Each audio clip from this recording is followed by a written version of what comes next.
আমরা তো মুসলমানের ঘরে জন্মগ্রহণ করেছি, নাম মুসলমান, বাবাও মুসলমান, ধর্ম পরিচয় মুসলমান, মেজবানে গেলে পেট ভরে গরুর গোশত খাই, আল্লাহ কি এতেই কি মুসলমান হওয়া যায়? মুসলমান হইতে হলে তিনটা কাজ করতে হবে। কয়টা? ইকরার বিল লিসান, তাসদীক বিল জিনান, আমাল বিল আরকান। এক নাম্বার হলো আপনি আল্লাহ পাকের তাওহীদকে জবানের মধ্যে স্বীকার করে নিতে হবে। আল্লাহ রাব্বুল আলামিনের কালেমায়ে তাইয়্যিবা কি লা ইলাহা ইল্লাল্লাহ মুহাম্মাদুর রাসূলুল্লাহ সাল্লাল্লাহু আলাইহি ওয়াসাল্লাম। কালেমা হচ্ছে লা ইলাহা ইল্লাল্লাহ, কোনো ইলাহা নাই, কোনো উপাস্য নাই, একমাত্র কে ছাড়া? জোরে বলুন, কে ছাড়া? আল্লাহ ছাড়া কোনো ইবাদতের উপযুক্ত মালিক নাই। একজন যে বিধাতা রয়েছে, সৃষ্টিকর্তা রয়েছে, এটা আরবের কাফেরেরাও মানত। কাফেরেরাও কি করতে? তাহলে নবীর সঙ্গে এত যুদ্ধ, এত দ্বন্দ্বের কারণ কি? কারণ হচ্ছে ইলাহ হলেন তিনি, এই জমিনে আইন চলবে যার। আল্লাহ বলেন আলা লাহুল খালকু ওয়াল আমরু তাবারাকাল্লাহু রাব্বুল আলামিন। এই জমিন সৃষ্টি যার, এই জমিনের মধ্যে বিধান চলবে কার? যারা বলুন কার?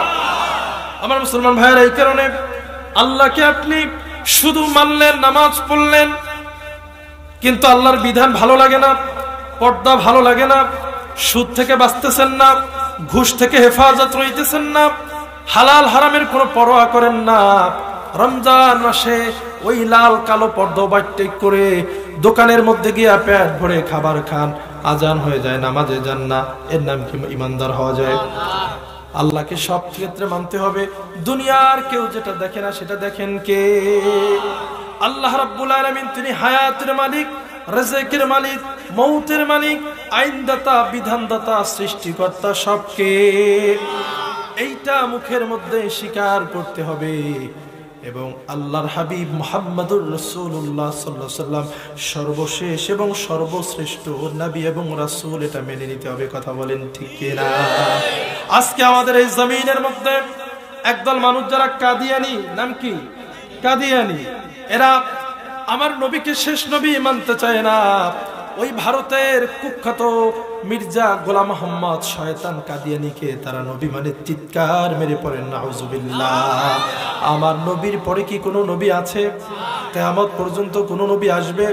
আমার নবী ছাড়া কাউকে নবী মানলে ঈমান থাকবে? আমার নবীর পরে কোনো নবী নেই। আল্লাহ পাক বলেন মা কানা মুহাম্মাদুন আবা আহাদিম মির রিজালিকুম ওয়ালাকির রাসূলুল্লাহি ওয়া খাতামান নবিয়্যিন। আল্লাহ পাক জানিয়ে দিয়েছেন মুহাম্মদ সাল্লাল্লাহু আলাইহি ওয়াসাল্লাম পুরুষদের মধ্যে কারো পিতা নন, বরং তিনি হচ্ছেন সর্বশেষ নবী এবং রাসূল। ঠিক কিনা বলে? তাইলে কাদিয়ানীরা যদি আমার নবীর পরে কাউরে নবী মানে তাদের ঈমান কি থাকবে? যারা বলেন থাকবে, এরা হচ্ছে জমিনের মধ্যে কাফের। ঠিক কিনা? আমার মুসলমান ভাইয়েরা, এটা মুখে স্বীকার করে নিতে হবে। এরপরে তাসদীক বিল জিনান, অন্তরে বিশ্বাস করতে হবে। আপনি যে আল্লাহকে আল্লাহ মানলেন, মুখে বললেন আমি আল্লাহরে মানি, এটা অন্তরে বিশ্বাস করার দরকার আছে না নাই? রাতের গোপনে আপনি যে গুনাহ করেন, এটাও মনে প্রাণে বিশ্বাস করতে হবে। পৃথিবীর কেউ যদি না দেখে, এই রাতের গোপনে আমি যে অন্যায় করি, আমার রব্বুল আলামিন দেখে কি দেখে না? তাহলে এটা অন্তরে স্বীকার করতে হবে। ৩ নাম্বার হলো আমাল বিল আরকান, আমলে পরিণত করতে হবে। আমলে কি করতে হবে?